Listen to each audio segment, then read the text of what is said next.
Hello. Okay, this is part 2. If you haven't seen part 1, stop this and watch part 1. Okay. So I just got through telling you guys I've been running from some things because sometimes it's terrifying to do God's will. You have to take up your cross, you have to deny yourself, and you have to follow hard after Jesus. Set your face like a flint and do that. So by His grace, that's what I'm doing. So, okay. So I surrendered to the Lord and I said, okay, God, I will start reading in Ezekiel. And last night I heard the Lord say, start in Ezekiel chapter 14. It's about judgment. Okay, so I started in Ezekiel chapter 14.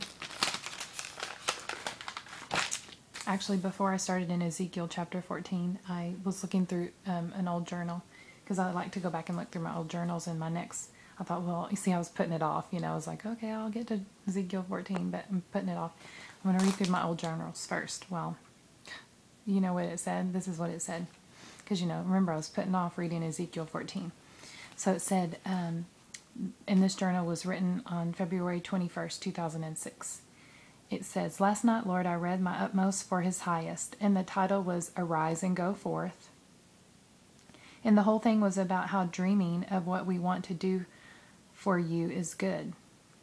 But dreaming of it after you've already told us to do it is sin. So the Lord was like, Renee, quit avoiding it. Do it. So I read that, and okay, so this is what stood out at me in Ezekiel 14. Okay, this is what stood out.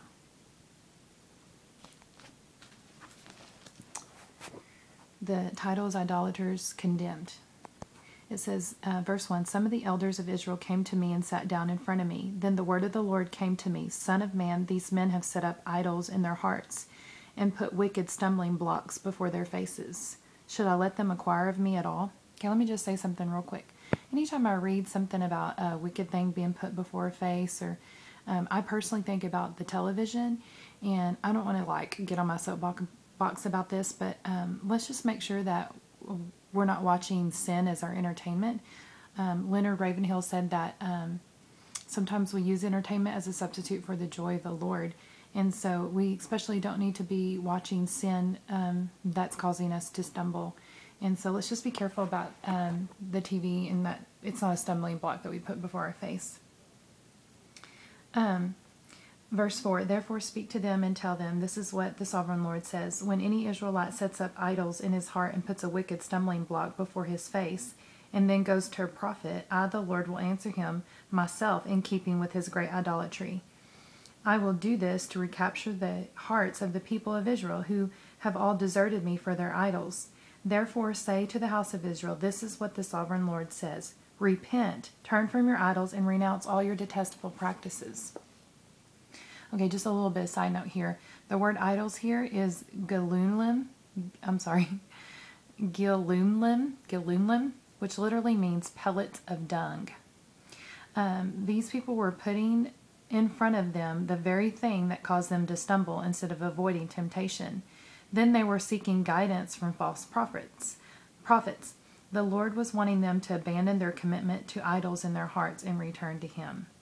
Okay, so that's one thing, just a real quick address. Just, what are you putting in front of your eyes? What are you allowing to go into your eyes? Is it defiling you? Is it bringing glory to the Lord? And I know that there's some things that just are neutral, but, what are we doing? I will say on this side note here of the Bible here, side note, it's a study, Verse 6, it says, one of Ezekiel's favorite ways of referring to Israel's idolatry and pagan religions practices. Detestable practices. That's what his way of referring to Israel's idolatry and pagan religious practices. And these practices, okay, this is another thing that stood out.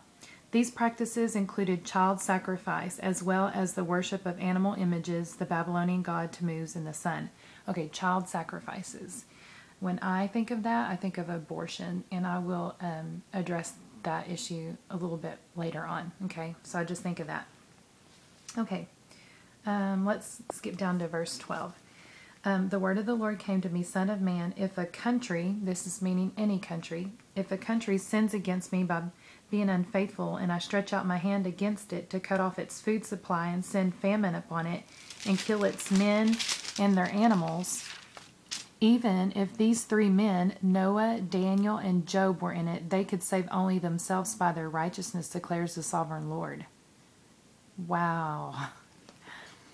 Listen to this side note. It says, why were Noah, Daniel, and Job singled out as special examples? The side note here says, many biblical figures could have been listed as examples of godliness. It is not clear why the Lord specifically mentioned these men, but righteousness, the character quality emphasized, was a prominent virtue of all three. Noah is an especially appropriate choice because his righteousness spared his immediate family from destruction. The point here is that not even Noah could effectively intercede for Ezekiel's sinful generation. Wow. Yikes. And I want y'all to know that Daniel was actually Ezekiel's contemporary, so they were around at the same time. And I just feel like lately, the time we're coming in, what Daniel prophesied as the last kingdom, and we're coming into that. And so I just think even Noah, it says there that he couldn't even intercede. The stopping of destruction and judgment for the sinful generation, that's pretty powerful, y'all. I mean, that's just really powerful. And then I want to just read verse 20. I'll skip down. As surely as I live, declares the sovereign Lord, even if Noah, Daniel, and Job were in it, they could save neither son nor daughter. They would only save themselves by their righteousness. And let me read this side note for that verse. The question is, when does it become impossible to escape judgment? God is patient with rebellious people and usually gives them ample opportunity to turn from their wicked ways. His patience, however, does not last forever. After sufficient time, he decrees judgment against incorrigible, I don't know what that means, sorry, sinners, because of their refusal to repent. At that point, their destiny is sealed and nothing can prevent his judgment from falling. Okay, that's really heavy stuff. Probably should sit there for a minute. I mean, that's really heavy. Do you see how heavy that is? Ezekiel 14. I mean, God said Ezekiel 14 before I went to bed, and I totally avoided it by reading in my journal, and my journal said, basically, I'm in sin if I keep avoiding it. The Lord was telling me, you're disobeying what I'm telling you.